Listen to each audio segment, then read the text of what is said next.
Hello, welcome back to another episode. Okay, pause whatever you're doing. Put the phone down. Take the AirPods out of one ear. Because today we're talking about something that will literally decide whether your life is peaceful or an absolute emotional dumpster fire. And no, I'm not talking about money, or careers, or whether Mercury is in retrograde. I'm talking about how to pick your life partner. Yeah, that person. The one you're going to wake up next to. The one who's going to see you when you're sick, broke, insecure, jealous, horny, angry, depressed, and questioning every decision you've ever made at 20:47 a.m. And if your first thought was, wait, why am I low-key panicking right now? Good. That means you're self-aware, and that already puts you ahead of most people. Because here's the truth no one wants to say out loud. Most people don't choose their life partner. They fall into one. They choose based on chemistry, convenience, fear of being alone, or the fact that the sex was good once and they've been chasing that high ever since. And then 10 years later they're sitting across from each other at dinner thinking, is this it? Is this my forever person? Or did I just run out of energy to leave? So yeah, we're not doing that. This episode is not about romance. It's not about fairy tales. It's not about, when you know, you know. It's about making the smartest emotional decision of your entire life. Because choosing a life partner is choosing who influences your confidence, who shapes your habits, who affects your mental health, who you become over time. And listen, I'm a guy. I've seen how men choose partners. I've been how men choose partners. And women. You're not off the hook either. We all say we want healthy love, and then sprint toward the person who makes us feel anxious, obsessed, and slightly unhinged. Because intensity feels like connection, drama feels like passion, and chaos feels familiar. But familiarity does not equal compatibility. And here's the part that's gonna sting a little. Your life partner is not the person you love the most. It's the person you function best with. Let that sit. The person you can argue with without trying to destroy each other. The person who doesn't make you feel like you're too much or not enough depending on the day. The person who doesn't turn love into a performance where you're constantly auditioning to be chosen. And if you're listening to this thinking, wow, I've never actually thought about this that way. Exactly. Nobody teaches us how to pick. They teach us how to attract, how to be hot, how to be chill, how to not scare someone away. But no one teaches us how to ask, is this person actually good for my life? So today we're doing that. No sugarcoating, no fantasy, just real, uncomfortable, necessary truth. Because being single is hard, but choosing the wrong partner, that's the kind of hard that costs you years. So buckle up, because by the end of this episode, you're either going to feel incredibly validated, incredibly called out, or incredibly motivated to stop settling, and honestly, all three are a win. Let's get into it. Let me set the scene for a second. Most of us did not grow up watching healthy relationships.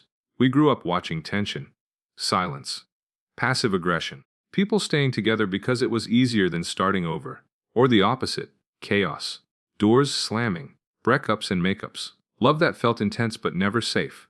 So subconsciously, that became the blueprint. And then one day we're adults, dating, hooking up, catching feelings, and we're confused why we keep choosing people who feel familiar, but never feel right.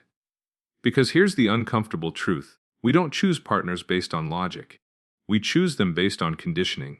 No one sits us down and says, hey, this is how you evaluate someone's emotional availability. This is how you tell if someone is capable of long-term partnership. This is how you separate attraction from alignment. Instead, we learn from movies, social media, toxic relationship stories disguised as passion. We're taught that love is supposed to hurt a little. That uncertainty means excitement. That if someone pulls away, it means you should try harder. And as a guy, let me say this clearly, we are especially bad at this. Men are taught to avoid emotions, fear vulnerability, equate commitment with loss of freedom. So we either lock in with the first person who makes life easier, or keep things casual way past the expiration date and call it not ready. And women, you're taught to overfunction, to be patient, to see potential, to love someone into being better. So what happens? Two people walk into relationships completely untrained, carrying unresolved stuff, hoping love will magically fix what self-awareness never did. And then everyone's shocked when it doesn't work. This is why choosing a life partner is not a romantic decision. It's a psychological one. It's about patterns, attachment styles, conflict behavior, values under pressure. Because let's be real, anyone can be charming on a first date. Anyone can say the right things when they're trying to win you.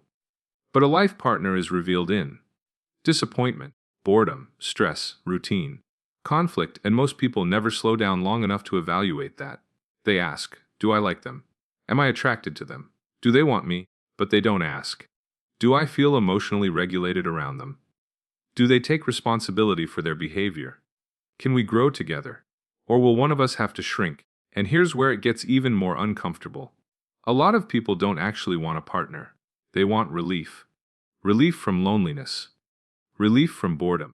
Relief from feeling behind in life. So they choose someone who fills the space, not someone who fits the future. And then they wake up one day realizing, this person isn't a bad person. They're just the wrong person. But by then, there's history. There's attachment. There's fear. So they stay.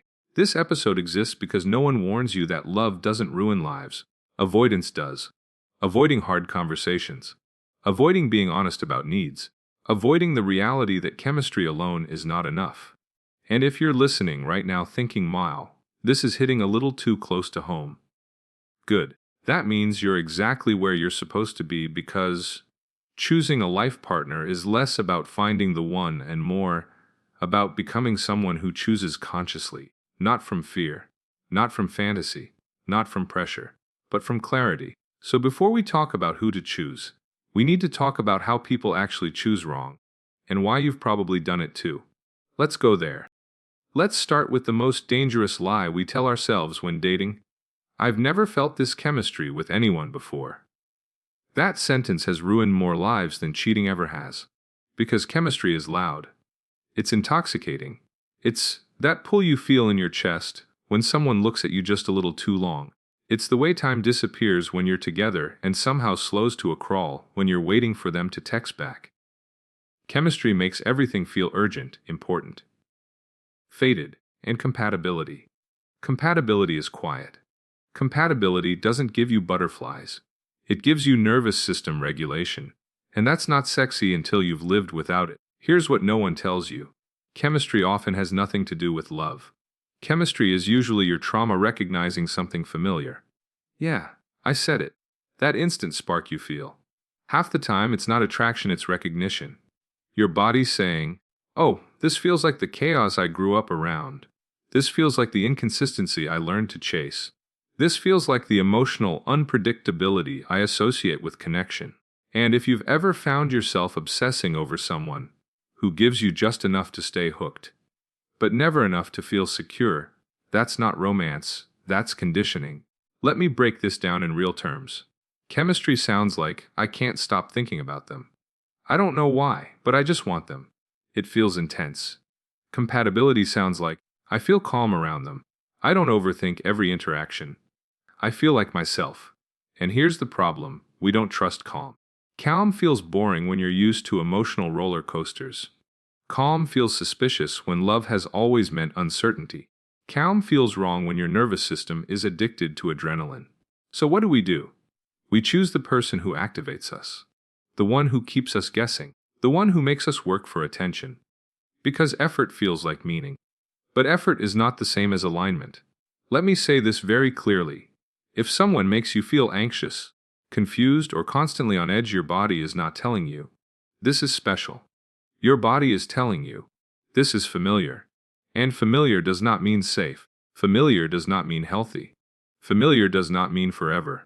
Another hard truth. Great sex is often the glue that keeps incompatible people together way too long. Sex creates intimacy without safety. It creates closeness without consistency. And when the physical connection is strong, we use it as evidence that the relationship is deeper than it actually is. You start saying things like, but when it's good, it's really good. We just have passion. We fight because we care. No. You fight because you don't know how to communicate and chemistry is covering it up.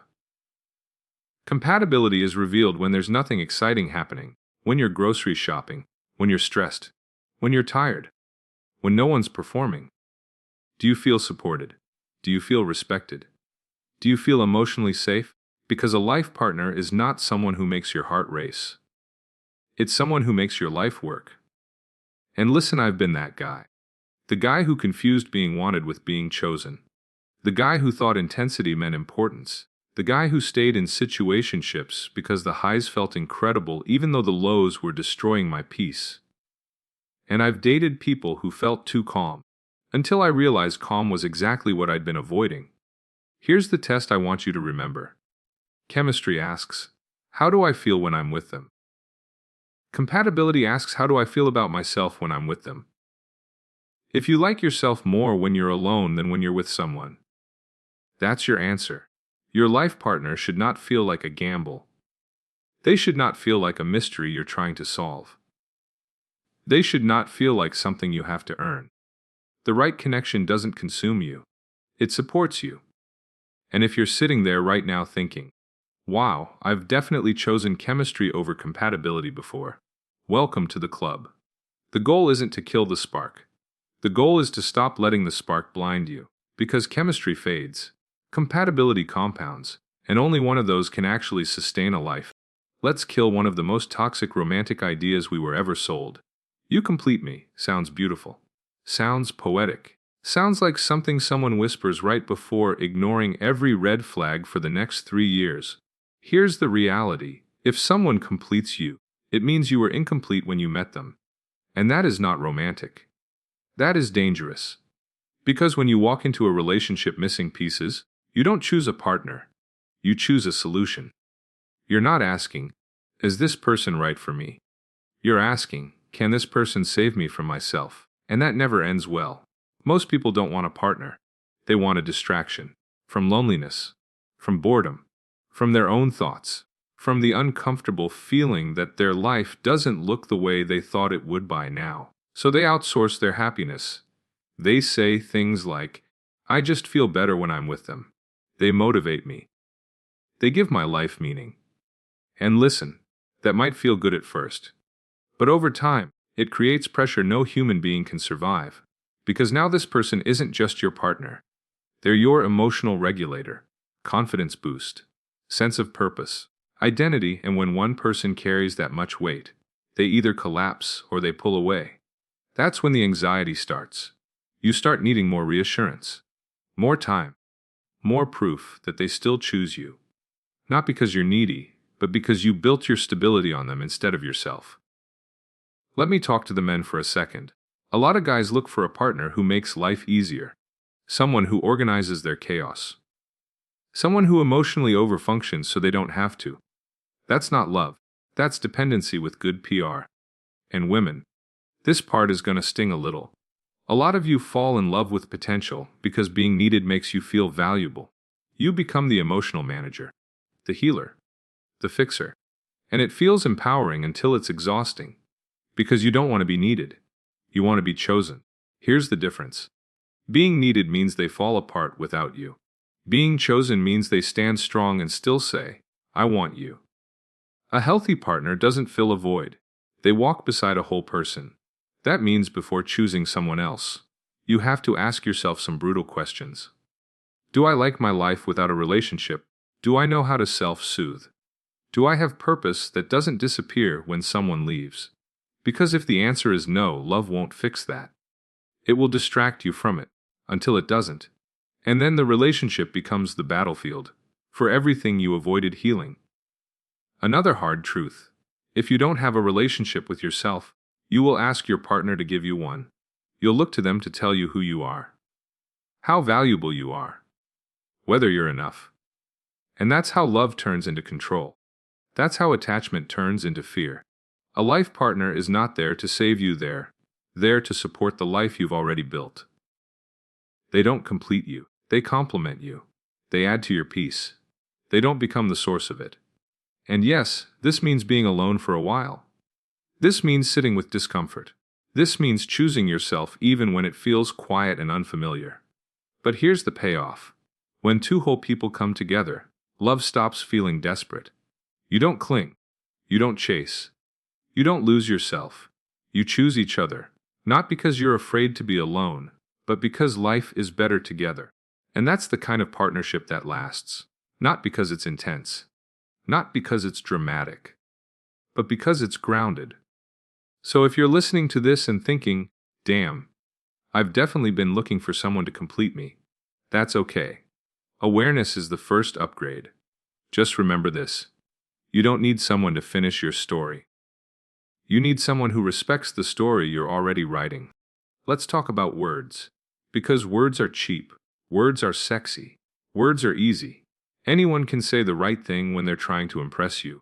Anyone can talk about the future when it costs them nothing in the present. I want something serious. I've never felt this way before. I see a future with you. You're different. Here's the problem. We hear those words and immediately start filling in the blanks. We imagine holidays. We imagine stability. We imagine who they could be if everything they're saying turns out to be true. And in that moment, we stop observing. We stop paying attention to behavior. Because promises feel like security. But behavior is the truth. A life partner is not revealed by what they say when things are good. They're revealed by what they do when things are uncomfortable. Watch how they love when you say no. You're upset. You need clarity. You're not at your best. They're stressed, tired, or disappointed. That's where the real information is. Here's something I learned the hard way. People don't lie with their words as much as they lie with inconsistency. They'll say they care, but disappear when you need reassurance. They'll say communication is important, but shut down during conflict. They'll say you're a priority, but always seem too busy when it's time to show up. And instead of seeing that as data, we treat it like a puzzle. We say things like, they're just busy. They're bad at expressing emotions.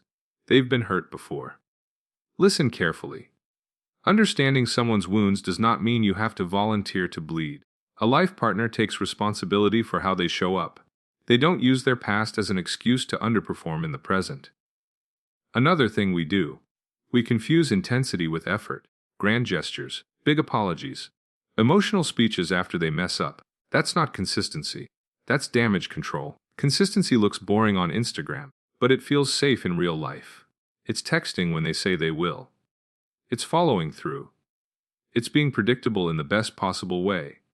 Here's a simple but brutal question. When you look at their actions, do you feel secure? Or do you feel confused? Because confusion is not a personality trait. It's a pattern. And patterns don't lie. Watch how they treat people they don't need anything from.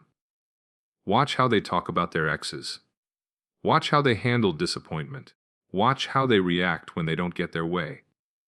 Because the way someone treats others under pressure is the same way they'll eventually treat you.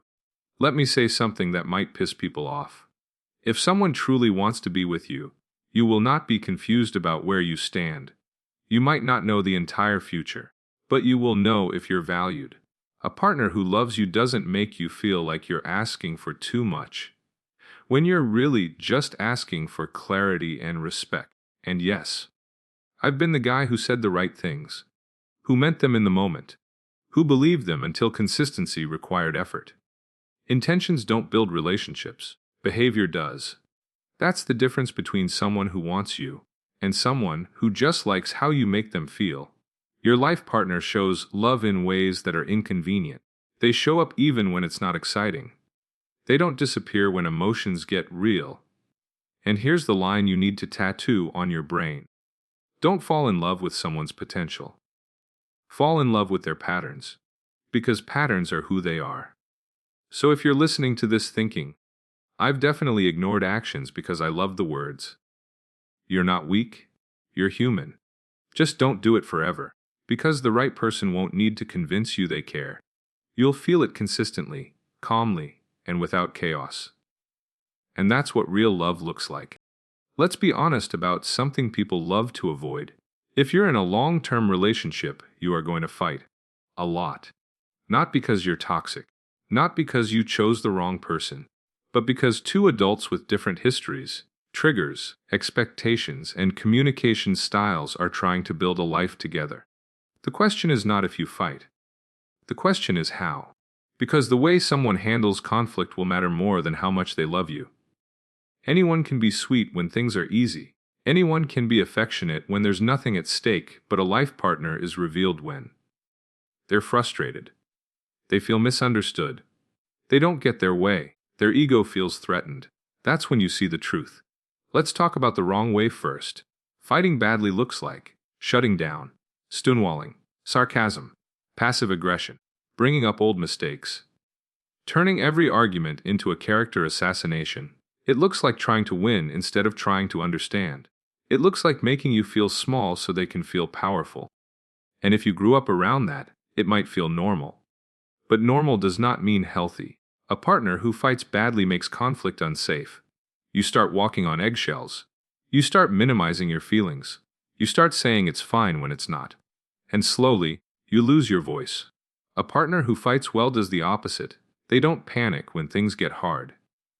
They don't disappear. They don't punish you with silence. They stay present, even when they're uncomfortable. Fighting well doesn't mean they never raise their voice.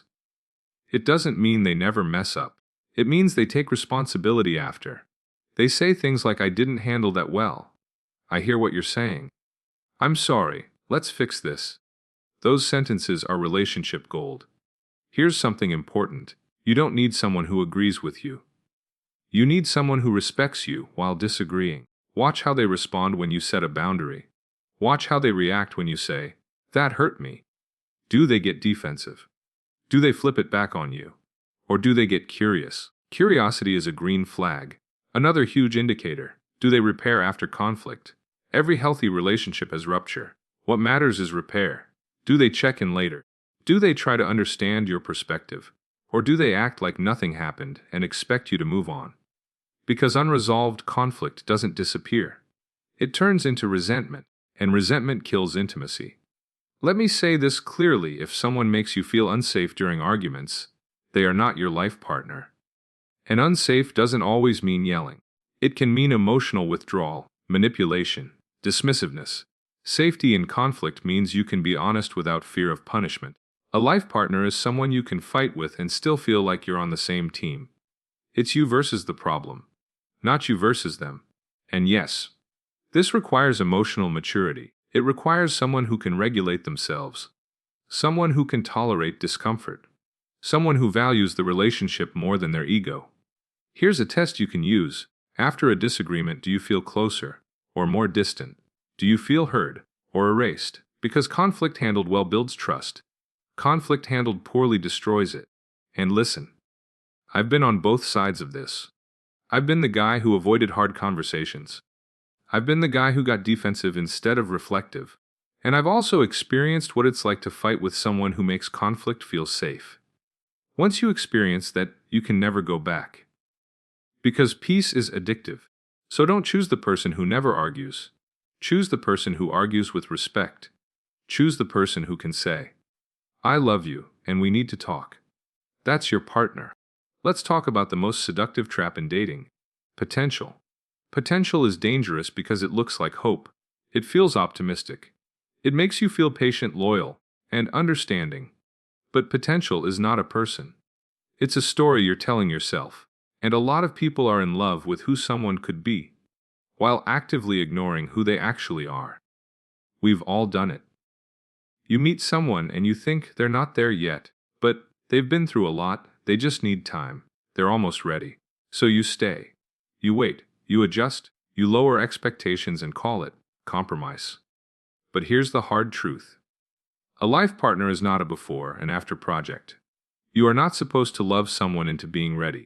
You are not supposed to suffer through the beta version hoping the final update drops someday. Because potential has a deadline. And most people miss it. Let me be very clear. If someone wanted to show up for you, they would already be doing it. Not perfectly, not flawlessly, but consistently. Effort is not mysterious. Growth is not subtle. Change leaves evidence. So when someone keeps telling you, "I'm working on it. I'm getting there. I promise it'll be different," ask yourself, how long have you been hearing that? Months? Years? At some point, patience turns into self-betrayal. And here's where it gets uncomfortable. People who choose potential often do it because it makes them feel needed. Being the one who believes in someone. Being the one who stays. Being the one who sees what others don't. That can feel powerful. But love is not supposed to be a rescue mission. You don't want to be the person who inspires them to change. You want to be with the person who already lives the values you respect. Because here's what happens when you build a relationship on potential: you become the motivator, the reminder, the emotional manager, and they become comfortable. Comfortable with your patience, comfortable with your understanding, comfortable staying exactly the same. And then one day, you wake up tired. Tired of asking, tired of hoping, tired of carrying the relationship forward. And the worst part, they're shocked when you finally leave. Because in their mind, you accepted the current version. Here's the rule you need to tattoo somewhere: date the behavior, not the intention. Don't ask, what do they say they want? Ask, what do they consistently do? Do they show up? Do they follow through? Do they take responsibility without being pushed? A life partner is not someone you have to convince to grow up. They're already there. And yes, people can change. People do grow. But they have to want it for themselves, not to keep you from leaving. And if you're constantly waiting for someone to become ready, you're not in a partnership. You're in limbo. Reality might feel less exciting than potential. It might feel less dramatic. It might feel less cinematic. But reality is what you wake up to every day, and you deserve a partner whose present matches the future you want. Not someday. Not almost. Now. So if you're listening to this and thinking, I've been choosing potential, that doesn't make you naive. It makes you hopeful. Just don't let hope cost you years. Because the right person doesn't need to be unlocked. They don't need to be fixed. They don't need to be convinced. They show up as who they are. And that's already enough. Let's talk about a word people confuse all the time: safe. Because the moment you say, I just want something safe, people hear boring, settling, no spark. That's not what safe means. Safe does not mean passionless. Safe does not mean dull. Safe does not mean you stopped wanting each other. Safe means your nervous system can finally relax. A life partner should not feel like a test you're constantly taking. They should not feel like something you're trying to earn. They should not feel like a question mark. Safe love feels steady. Not dramatic. Not chaotic. Steady, and if you've never experienced that, it can feel unfamiliar at first. Even wrong. Because when your body is used to anxiety, peace feels suspicious. You start wondering, why am I not obsessing? Why am I not overthinking? Why do I feel calm instead of high? That calm. That's what real intimacy feels like. Here's how you know love is safe. You can speak without rehearsing. You can disagree without fearing abandonment. You can cry without feeling weak. You can be quiet without it meaning something is wrong. Safe love gives you room to be human. You're not walking on eggshells. You're not tracking moods. You're not shrinking to keep the peace. You're just yourself. And let me be clear about something. If loving someone feels like constant anxiety, that is not love. That's attachment mixed with fear. Love does not punish you for having needs. Love does not disappear when things get hard. Love does not make you prove your worth over and over again. A life partner wants to understand you, not control you. They don't use silence as a weapon. They don't make you feel crazy for asking for clarity. They don't make you feel like love is conditional. Safety shows up in the small moments. In how they listen. In how they respond when you're upset. In how they handle your vulnerability. Do they lean in or pull away? Because safety is not built through big gestures. It's built through consistency. Another truth people avoid. You cannot build a future with someone who makes you feel emotionally unsafe. You can survive. You can cope. You can adapt. But you will never fully relax. And a life built in survival mode will eventually burn you out. Safe love allows growth. You're not afraid to change, because you know you won't be punished for it. You're not afraid to be honest, because honesty doesn't threaten the relationship. And here's the most important part. Safe love doesn't mean you never get hurt. It means repair exists. It means when mistakes happen, there's accountability. There's empathy. There's effort to make it right. That's what creates trust. So if you're listening to this and thinking, I don't think I've ever felt safe like that before. That's okay. A lot of people confuse anxiety for excitement because they've never known calm love. But once you experience safety, you realize something powerful. Peace is attractive. Being chosen without chaos is attractive. Being loved without fear is attractive. and the love of your life, they don't feel like a roller coaster. They feel like home, not the kind of home you grew up in, the kind of home you get to build. And that's the goal, not intensity, not obsession, not drama, safety. Let's bring this home. Choosing a life partner is not about finding someone perfect. It's about choosing someone intentional. Someone who shows up. Someone who listens. Someone who doesn't make love feel like a battlefield. Because at the end of the day, your life partner is the person who will influence your reality more than anyone else on this planet. They will affect how safe you feel, how confident you become, how you handle stress, how you love yourself. This is not just about romance. This is about your future. And here's the truth I want you to sit with. Love is not supposed to hurt. Love is not supposed to confuse you. Love is not supposed to make you feel small, anxious, or unworthy. That doesn't mean it's always easy. It means it's healthy. If you have to abandon yourself to keep someone, that's not partnership. If you have to beg for consistency, that's not love. If you're staying because you're afraid to start over, that's not connection. That's fear, and choosing from fear will always cost you more than being alone ever could. Being single is uncomfortable, but being with the wrong person slowly erodes you. So don't rush this decision. Don't let loneliness choose for you. Don't let chemistry blind you. Don't let potential trap you. Choose someone who respects you, fights with you, not against you, shows you love through actions, feels safe, adds peace, not chaos. Because the right partner doesn't complete you. They don't fix you. They don't save you. They meet you where you are and choose you consistently. And if you're listening to this thinking, I've been settling, this isn't judgment. It's clarity. And clarity is power. Before you click away, let me leave you with this. The person you choose to build a life with will either make your world feel lighter or slowly make it feel smaller. And love isn't supposed to feel like confusion, anxiety, or constantly questioning your worth. The right partner won't complete you, they'll respect the life you've already built and choose to grow inside it with you. And if you're single right now, that's not a failure, that's clarity in progress. If this episode hit a nerve, made you rethink your patterns, or had you saying, "Yeah, I needed that," hit like, subscribe to the channel, and stay with me. We're talking about dating, power, boundaries, and the stuff people usually avoid saying out loud. Send this to your best friend, your group chat, or save it for the next time you're about to ignore a red flag because it feels familiar. Because attraction is easy. But choosing the right partner is a decision, and you deserve to choose better. I'll see you in the next episode.